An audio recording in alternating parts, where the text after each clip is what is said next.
안녕하세요. 더스키니원 김지선 원장입니다. 우리 몸을 건물에 비유하자면 머리부터 골반까지가 건물의 본체일 거고 다리는 건물을 받치고 있는 기둥일 것입니다. 만약에 건물이 이렇게 기울어져 있다면 건물 자체에 문제가 있다기보다는 건물을 받치고 있는 기둥에 문제가 있을 가능성이 더 높지 않을까요? 우리 몸에서 다리가 이렇게 곧게 뻗어 있지 못하다면 다리가 받치고 있는 골반과 척추가 기울게 될 가능성이 높지 않을까요? 오늘은 비교적 젊은 나이임에도 불구하고 허리 통증이 있다든지 척추 측만이 있다, 골반이 틀어져 있다, 이런 얘기를 한 번쯤 들어보신 적이 있는 분이라면 유익한 영상이니 끝까지 꼭 봐주셨으면 좋겠습니다. 종아리 고민으로 상담 오셔서 촬영한 사진입니다. 보시다시피 몸의 정렬이 완전히 틀어져 있죠. 저도 처음에 사진을 보고 조금 놀랐을 정도였는데요. 자세히 하나씩 보면 일단 골반이 좌측으로 이렇게 떨어져 있고 골반에서 수직으로 척추가 시작되는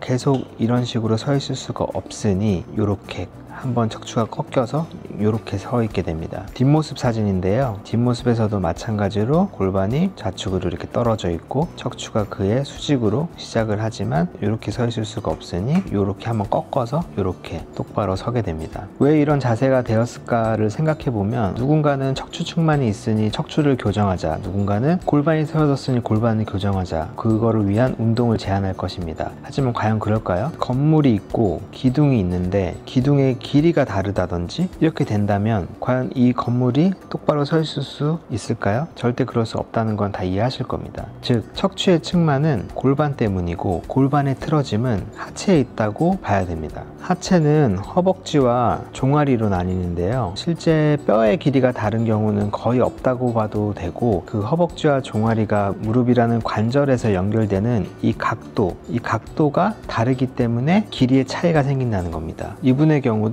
오른쪽과 왼쪽의 이 각도 차이에 의해서 결과적으로 왼쪽 다리가 더 짧다는 겁니다. 그래서 짧은 쪽으로 골반이 떨어질 수밖에 없게 되고 그로 인해 이 위쪽으로 다 상쇄되는 문제들이 생긴다는 거죠. 또 하나는 이런 자세에서는 체중이 우측보다 좌측에 많이 실려 있기 때문에 까치발을 한 자세에서 확연히 왼쪽의 종아리 근육이 오른쪽의 종아리 근육보다 크다는 것을 확인할 수 있습니다. 체중이 왼쪽으로 부하가 더 많이 되기 때문에 당연히 더 많은 근육이 있어야지만 이 건물을 받칠 수 있겠죠. 이런 경우에 예민한 분들은 느낍니다. 부종도 왼쪽이 더 많이 붙는다는 걸. 그래서 결국은 이 자세를 교정하기 위해서 아무리 골반 교정을 위해 스트레칭을 한다든지 해봐야 소용이 없다는 겁니다. 다리 길이를 맞춰야지만 자연스레 위에 있는 골반과 척추가 교정된다는 겁니다. 방법은 바로 깔창입니다. 꺾여 있는 관절을 펼 수가 없기 때문에 이 짧은 만큼 이만큼의 공간이 이 아래에서 추가적으로 있어야지만 골반이 바로 설 수 있다는 겁니다. 이렇게 깔창을 왼쪽 신발에만 추가적으로 깔고 일상생활을 하게 되면은 그 걸어 다니는 시간이 전부 자세를 교정하는 시간이 될 것입니다.